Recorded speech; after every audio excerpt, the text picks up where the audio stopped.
and welcome. I am your host, Jay Ishiro-Finney, author and alien in a human suit. I write many fine books like CASEFILE ARKHAM and Scars. You should buy them. Yes, you should. You should definitely buy them. Especially the ones that I took part in, like UTOPIATES or Whispers from the Abyss. Well, who the hell are you? Me? Who am I? Well, I am the night editor, Kat Rocha. That sounds pretty good. Want to get married? Yes, I do. Okay. Let's go to Vegas right now.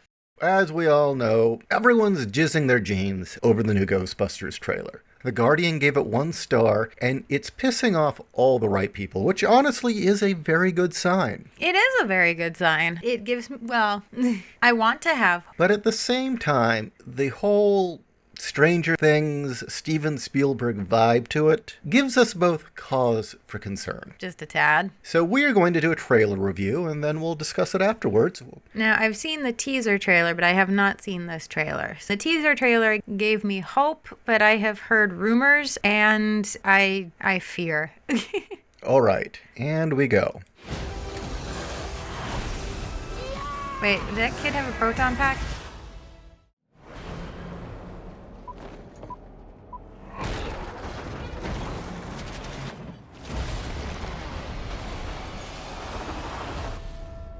Mom, what kind of scientist was Grandpa?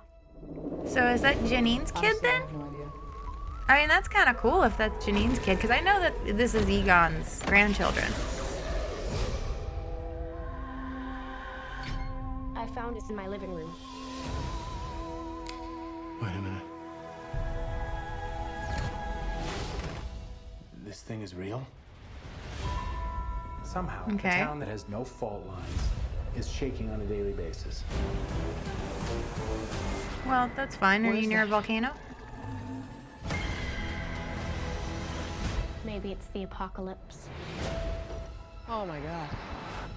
I had heard that they find some temple to Gozer, which was good because I had seen the terror dogs and I was a little pissed that there were terror dogs. But if there's a temple to Gozer and it has more statues of terror dogs, then that would make sense why there would be more terror dogs. So them being lowered into the temple there, yes, that's very Raiders of the Lost Ark, but that's fine. I can deal with that kind of homage. That's going to be kind of cool.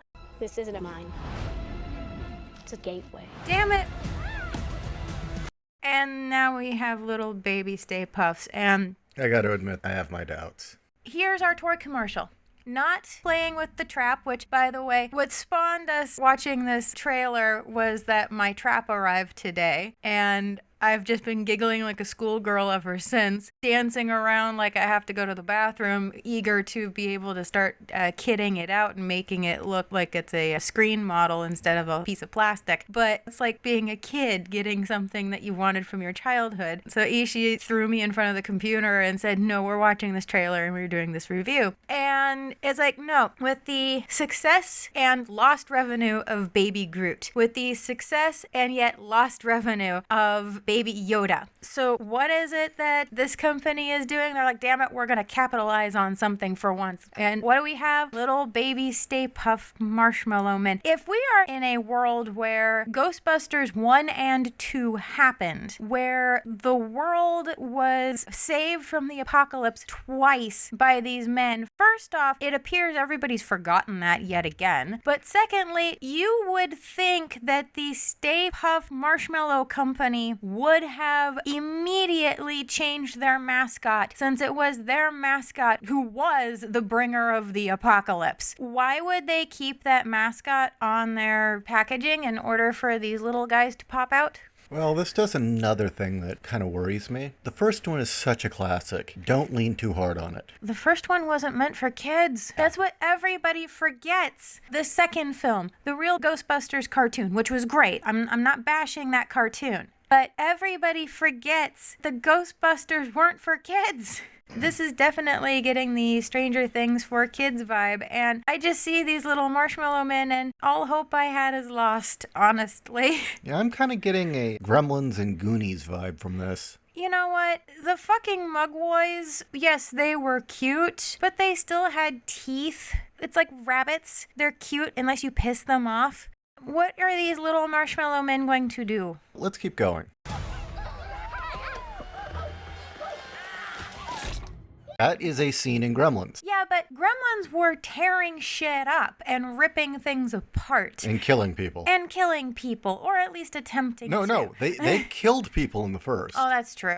They fucking full-on murder people. Full-on disclosure, I haven't seen the first one. You really need to. But in both, even when they're in their mugwai state, they're still fucking dangerous. What are these little things gonna do? There! Slimer? I love this car. Go, go, go! What? A trap on an RC? Well, I told you it's kind of Goonies. That's going as fast as the car? What exactly is happening here? We need to finish what our grandfather started.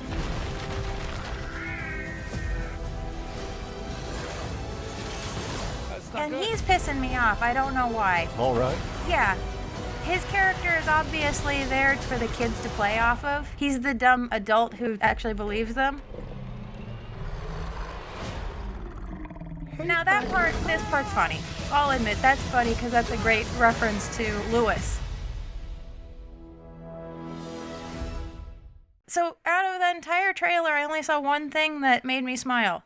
I am currently playing the Ghostbusters video game for the third time, and it is so obvious that it was the sequel we always deserved, because it definitely walks that line of not intended for kids, but yet kids can still watch it like the first film. The fact that they let Bill Murray ad-lib as much as he wanted, and they worked it into the story in the video game. The plot was wonderful. It didn't feel like it was a rehash. In fact, quite the opposite. You really did have this feeling like the first film was just the tip of the iceberg. They were expanding upon Ivo Shandor and expanding upon the cult of Gozer, really digging deep into the mythology that had been created for why all the shit was happening, why it was going down, why ghosts were still appearing, except for the fact that it was supposed to be Dana again as the female lead, and Sigourney Weaver was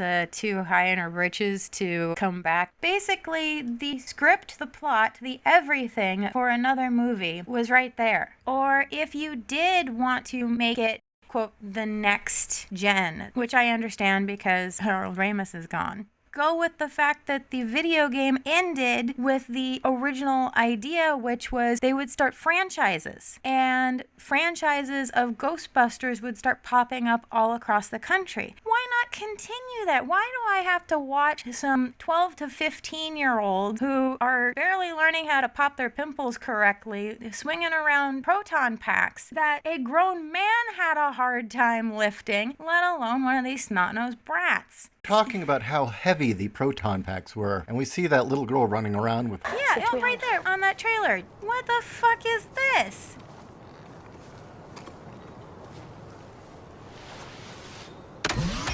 Oh boy, cute kids.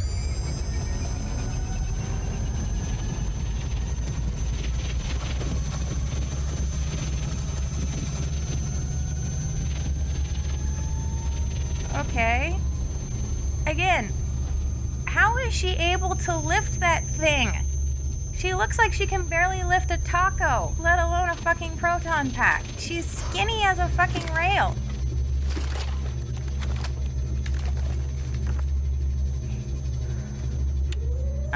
HD is not kind to this thing. I can tell where the prop department put the scuffs on there. Safety's off. Her feet are planted. Her face is poised. Will this be the moment of her death? Nobody knows.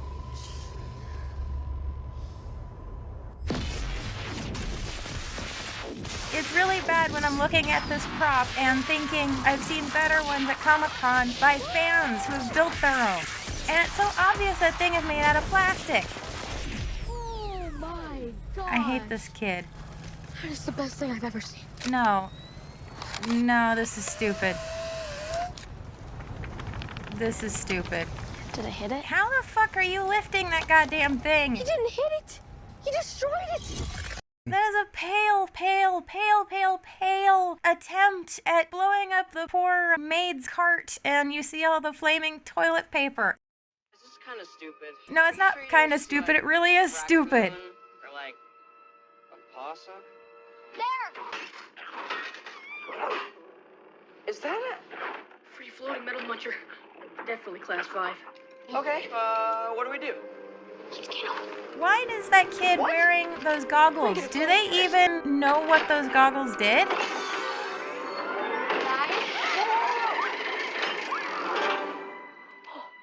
has a gunner seat? Yes, it did have a gunner seat. That is true. And that's cool that they've included it. But this is stupid.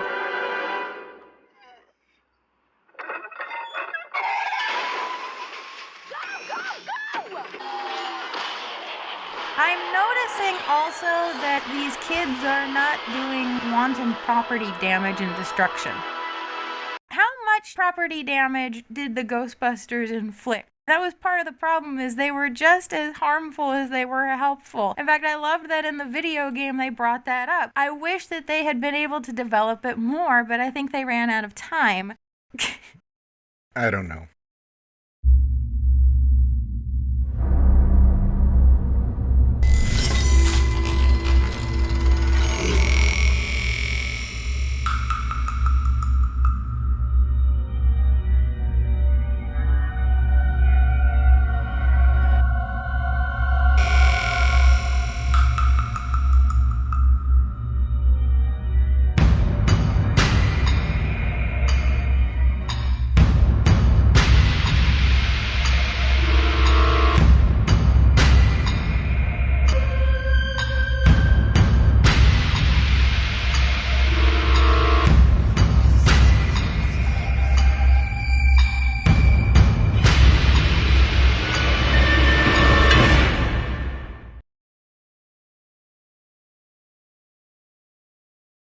Here's my thing with the proton pack. They originally had engineers come in and they came up with a theoretical set of rules of what the ghost would be and went from there on, okay, how would you capture that? And they took into account that you would need a nuclear reactor for the proton pack. And they'd realized the proton pack would have to weigh a certain amount because to get nuclear fission, you need a certain weight in fissile material for it to work. And they factored that in, hence the packs were heavy. Also, apparently, according to Bill Murray, these packs weigh nothing, whereas the original ones really were heavy. Yeah, I do remember that. When you saw them heft them on, actually, one of the scenes that stood out to me as actually being somewhat good in the second film is them putting on the packs after they haven't for the past 7 years. And you could tell, yes, it really was that heavy. And that was a real reaction to lifting it onto their shoulders. I'm going to be blunt. I think this is the kind of film where parents who loved the original Ghostbusters can take their 12-year-old to go see. And that's fine. And I'm not going to take that away from them being able to do that. And that's perfectly fine. It's just we've never gotten a proper sequel. And I feel like Hollywood has taken over with this. I don't care that there's a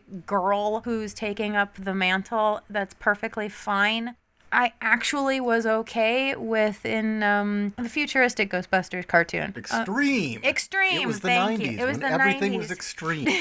I was actually fine with the female character, and my problem with her is she was basically the equivalent of the white mage, where she stood back, waited for everybody else to do the butt kicking, and then she threw the trap. She actually didn't do much else that I can recall. I've had listeners tell me otherwise, but I've seen some episodes. From my memories, like, no, she was the white mage. She stood back and just threw the goddamn trap. But anyway, I don't think this film is for me. it is definitely not for me. And it's not going to give us what we enjoyed about the first film. I will say this. Yes, it is not for me, and that does make me sad. But you did bring up the good point, is that, no, this is so that parents who grew up with the original can take their kids to it. And they're not saying, well, it's not meant for you, like She-Ra. I will say, at least we got through an entire trailer, and we didn't get a strong whammon moment. We did not get a strong whammon moment. We did not get a transsexual. We got some unrealistic expectations of what a 12-year-old can do. We got the requisite adult who is the idiot so that the kids look smart, which I always hated as a child. That always bugged the shit out of me when movies would do that. But it did give me a laugh moment. So